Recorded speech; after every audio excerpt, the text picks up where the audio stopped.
বন্ধুরা, আমি টক ঝাল তেঁতুলের মিষ্টি আচার বানাবো। তো এখানে আমি 500 গ্রামের মতো তেঁতুল নিয়েছি। এখন এখানে আমি দিয়ে দিচ্ছি জল, দিয়ে আমি এটাকে ভালো করে মেখে নিব।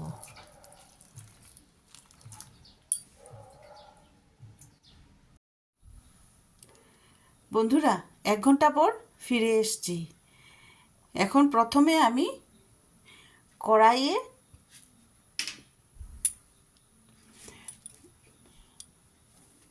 5 ফোড়ন নিয়েছি, 4 চামচ, সেটা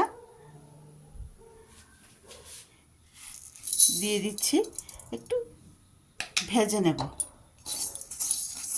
তো নমস্কার বন্ধুরা, আমি মীনা বিশ্বাস, আমার রান্নাঘরে আপনাদেরকে স্বাগত জানাই। আপনারা কেমন আছেন? আশা করি ভালোই। আমিও ভালো আছি। তো কী ভাবছি মনে মনে যে কি বানাই, তো ভাবলাম কাছে তেঁতুল এনে রেখেছি, তো তেঁতুলের আচারটা বানিয়ে দেখাই।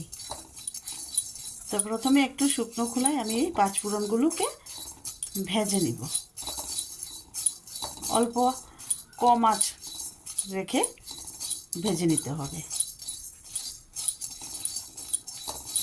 আমার এটা ভাজা হয়। কড়াইয়ে আমি সরষের তেল, 1/2 কাপ সরষের তেল দিয়েছি, মানে 1/2 কাপ সরষের তেল দিয়েছি।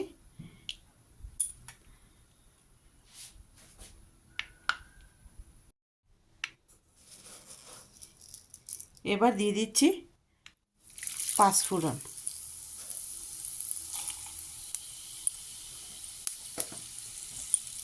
পাঁচফোড়নটা একটু ভাজা হয়ে আসলে দিয়ে দিচ্ছি 2টো শুকনো লঙ্কা।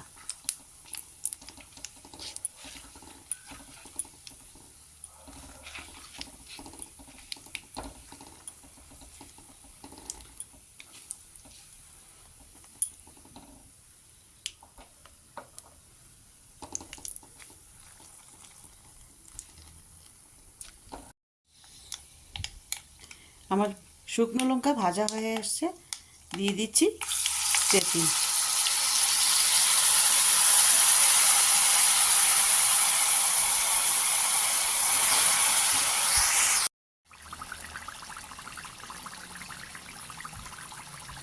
দিয়ে দিচ্ছি স্বাদ অনুযায়ী নুন।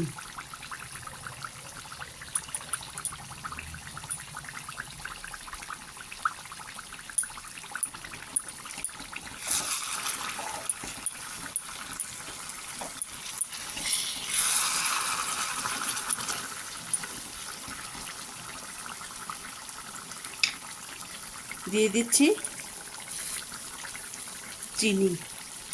আমি চিনি দিয়ে করি, কারণ অনেক দিন সংরক্ষণ করে রাখলে নষ্ট হয় না, তাই।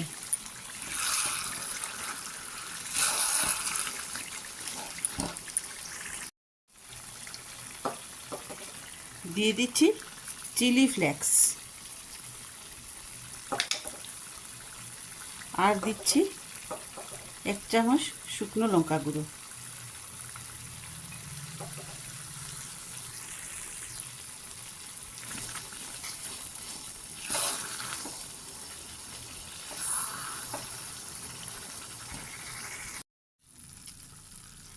দেখুন বন্ধুরা,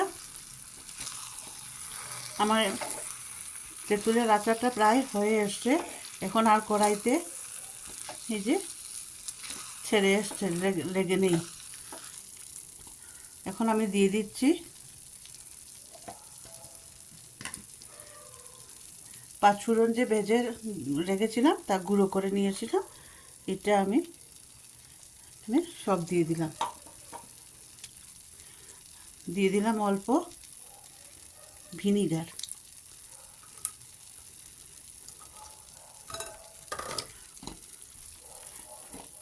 এখন আমি ভালো করে নাড়িয়ে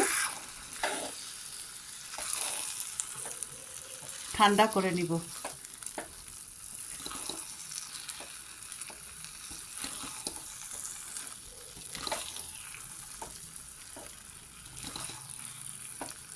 তো বন্ধুরা,